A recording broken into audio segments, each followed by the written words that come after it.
It's a rainy, miserable day today, and I'm in Malvern, and I keep thinking back to the past week that we've had, and it's been an adventure, a wonderfully fantastic adventure, and it was really great meeting up with Alex and Tim and Darren, and we had a nice balance of personalities. Sensible, comedic, miserable, that's me, and honourable. We had some fun together, and it was really good. Some really good memories, and the boys have put them all on video, and they're much better at the videos than I am. This is why I just ramble on. I'm a talking head, really.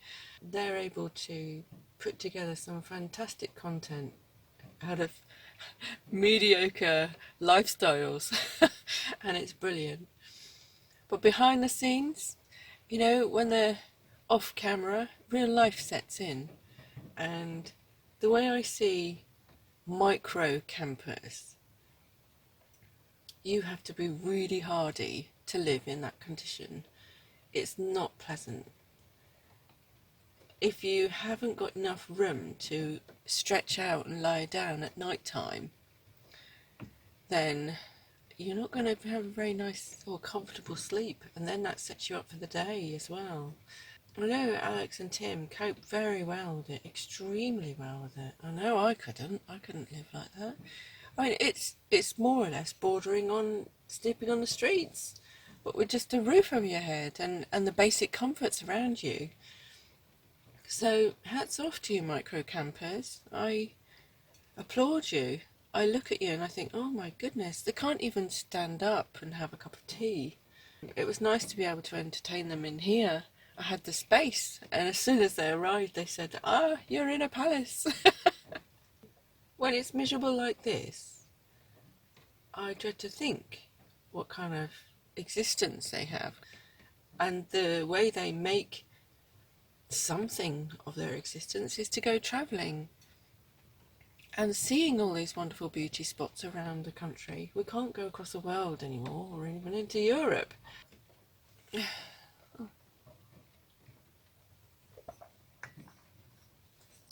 All their equipment is crammed into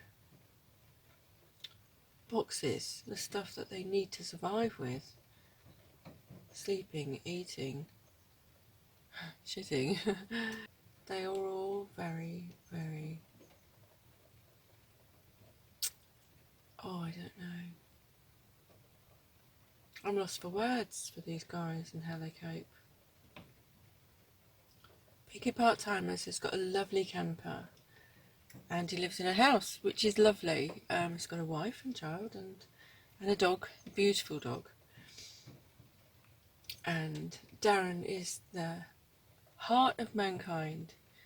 He's a very sensible, honourable man, very honest and hard-working, and I admire him. And I think he's got the best deal of all of us. It's nice to be able to look at my van and say, yay, you live in a palace, but I'd rather be living the way we've been taught to live, the way we've been brought up to live. Actually, I've been brought up to live everywhere. We moved several times when I was a child. My dad wasn't in the army or the military, but he did travel around with his job. He was a felt roofer. Anyway, I'm not going to get morose. I'm just looking at the rain, and it does tend to make you feel depressed. It's lovely, yeah, for ducks. Even the little moorhens are not out today.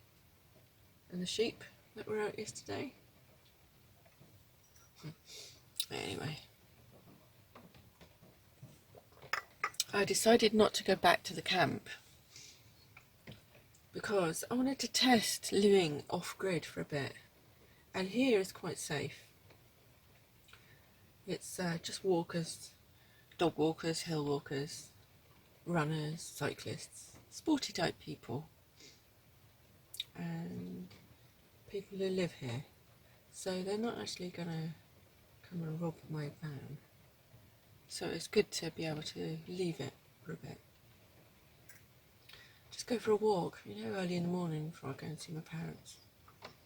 But rain, it puts pay to play, doesn't it? It makes you feel miserable. Unless the sun is shining through it, like it was the other day when on Beltane Day on the 5th of May. That was absolutely stunning.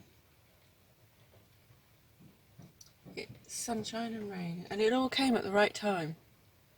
We were blessed that morning, Sunshine and I. That lady, I met her up the hill and I said, oh, would you mind talking to me about Beltane, because I think it's a tradition that's been completely lost.